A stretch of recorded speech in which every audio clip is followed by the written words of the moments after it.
Good morning. I am so heartened to announce an agreement among the Moms for Housing, Wedgewood Properties, and the Office of the Mayor. These three parties have come together to really send a message that everyone cares about this crisis of homelessness. And that when we come together, we can make progress in resolving this humanitarian crisis. Over the last few days, Wedgewood has agreed to negotiate in good faith with the Oakland Community Land Trust to sell them at a price not exceeding the appraised value the Magnolia Street house that the moms had occupied and had been evicted from. And we are all aware that the intention of the Community Land Trust is to purchase and fix that home for the moms. But even more than that, Wedgewood has made a historic agreement to change the way they do business in Oakland and to offer community land trusts or other affordable housing organizations or the city the right of first refusal on all of their properties. This means we have the opportunity to, for fair market value, take these homes off of the speculative market and put them into permanent ownership of owners themselves that are low-income families or affordable housing organizations that will keep this housing accessible and affordable for our most vulnerable families. Wedgewood has also agreed to use local Oakland workers from organizations like Cypress Mandela on all their construction projects in Oakland. And for our part, the mayor's office has agreed to convene an advisory board on community ownership of housing to be co-chaired by one of the Moms for Housing. This group will work on many things, including ensuring that this sale of the Magnolia house goes through to the Community Land Trust. But we will also be working on policies that could we will also be working on policies that will potentially ensure that speculative purchases are first offered to affordable housing organizations, as well as a Tenants' Opportunity to Purchase Act that would allow tenants to have the first right to buy property that they've been living in before it is offered for sale on the competitive market. These are huge wins in our fight to address the humanitarian crisis of homelessness. I will add, I cannot condone unlawful acts, but I can respect them and I can passionately advance the cause that inspired them. That is what we are doing here today, and I am happy to take any questions that you may have. Mayor, you just addressed it to some extent, but do you worry that this would set a precedent, a slippery slope, so to speak, for other groups, other individuals to do similar things, that is occupy private property?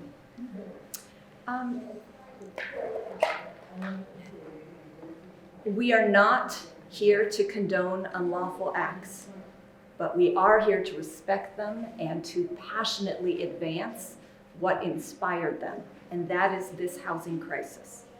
And I hope that this is a clear signal that when you come forward and try and work out a solution, that we are here to help community groups achieve tremendous successes like we are celebrating today. Mayor, and you probably should, look straight ahead of the camera. But the question is appraised value.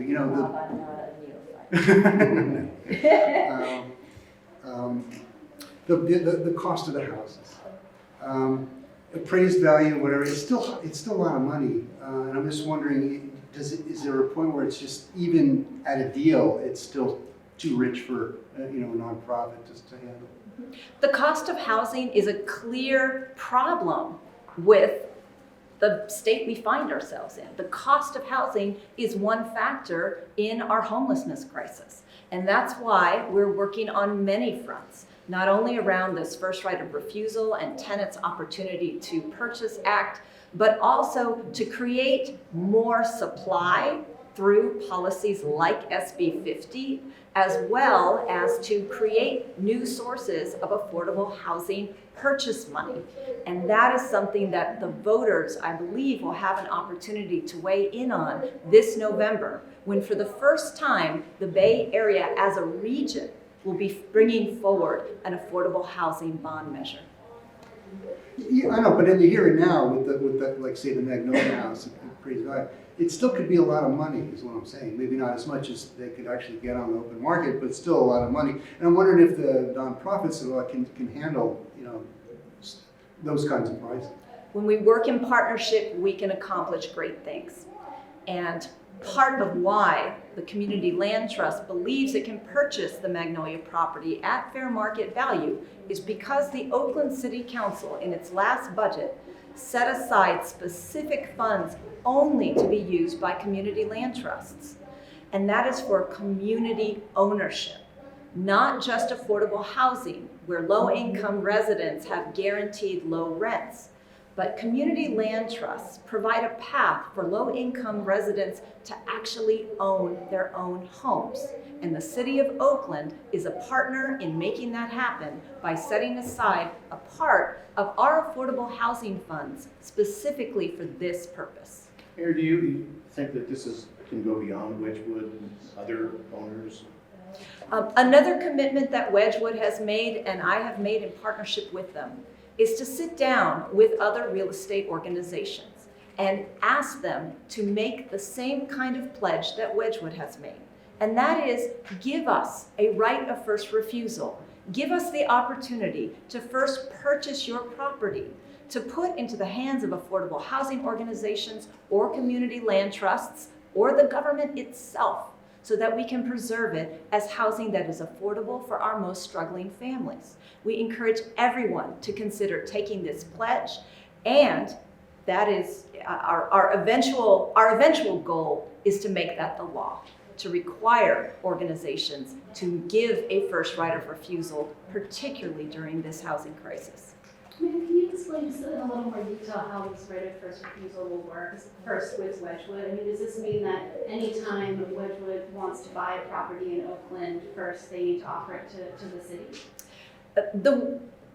The commitment that Wedgewood has made is to work with us in partnership with the Oakland Community Land Trust to develop a policy.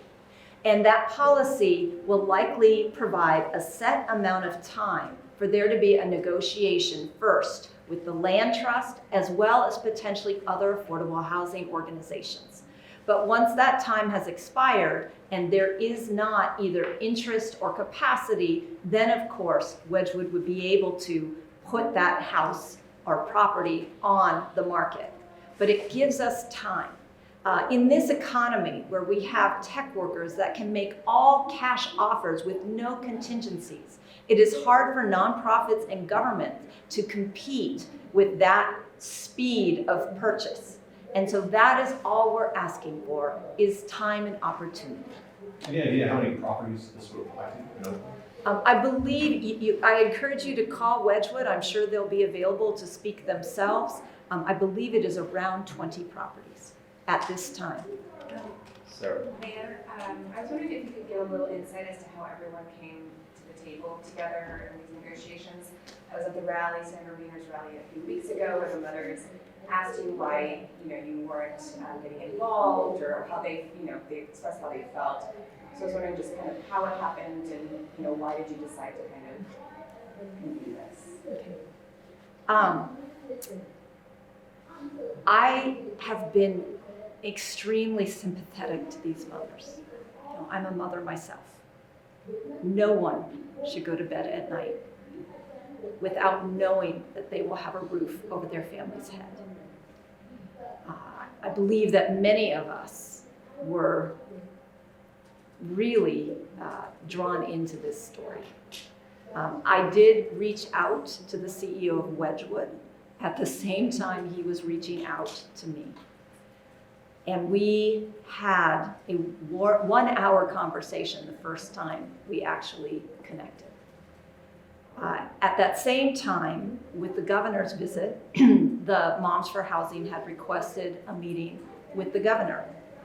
And so the governor's Chief of Staff, Head of External Affairs, myself, and Assembly Member Rob Bonta, who must express my gratitude, is a wonderful convener of people, had set aside a time to meet with the moms.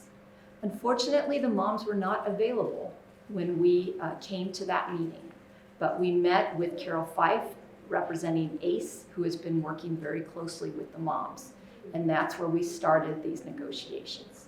And it was at that meeting that I was able to share I had obtained a commitment from Wedgewood to give the Oakland Community Land Trust that first right of refusal and to negotiate in good faith.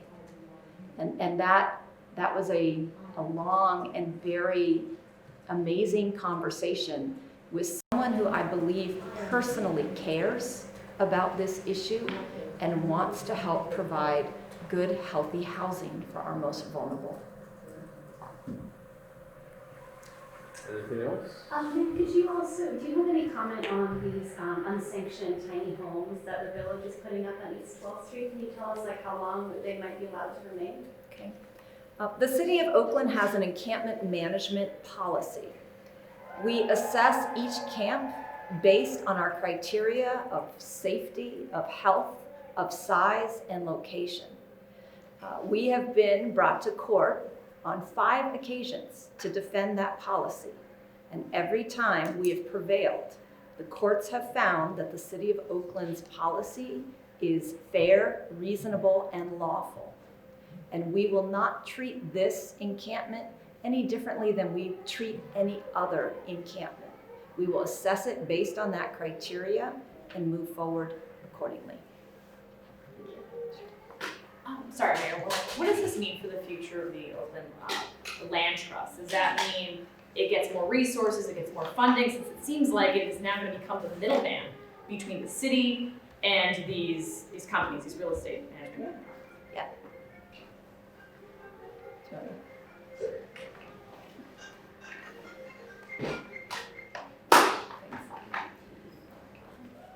You know, today's agreement really lifts up the value of community land trusts that are looking to put actual ownership into the hands of families that otherwise could not afford to buy here in the expensive Bay Area. It really is lifting up this idea of community ownership, and the fact that the Oakland City Council put aside specific funds only for the the fact that the Oakland City Council put aside funds that only land trusts can use is also a recognition that this is a very important model in our overall efforts to address the housing crisis. And I assume the price that they will agree on is the same price that Wedgewood, roughly $500,000 for the Magnolia Street home? Is that the I cannot comment on that. You can. They have a lot to negotiate. Who's going to do the repairs? Like the house is currently not legal to habit. Like it's not habitable. It needs a lot of work. So this deal was the appraised, not to exceed the appraised value. Is that true in the future negotiations as well? That not just Magnolia, but down the road, is it all not to exceed appraised, or is it just Magnolia? In moving forward with a right of first refusal, the city or nonprofit housing organization or land trust would be offering fair market value for property. But then that property would be put forever in the ownership of an organization that would keep that property affordable, that would take it off of the speculative market. We need more of these kinds of transactions to stabilize the housing market and to provide enough affordable housing for people who need it. But do you worry at all that it would have a chilling effect on the real estate companies in terms of wanting to do business in Oakland, that they feel like their hands would be tied because obviously they're trying to make money? So if they buy anything here, it's going to have to go through this process? We believe this is a reasonable accommodation to recognize the housing crisis, which real estate leaders like the CEO of Wedgewood, Greg Geiser, recognizes is something that everyone should be helping to resolve. Okay. Any other questions? Mayor, thank you. Thank you. Thank you. Thank you.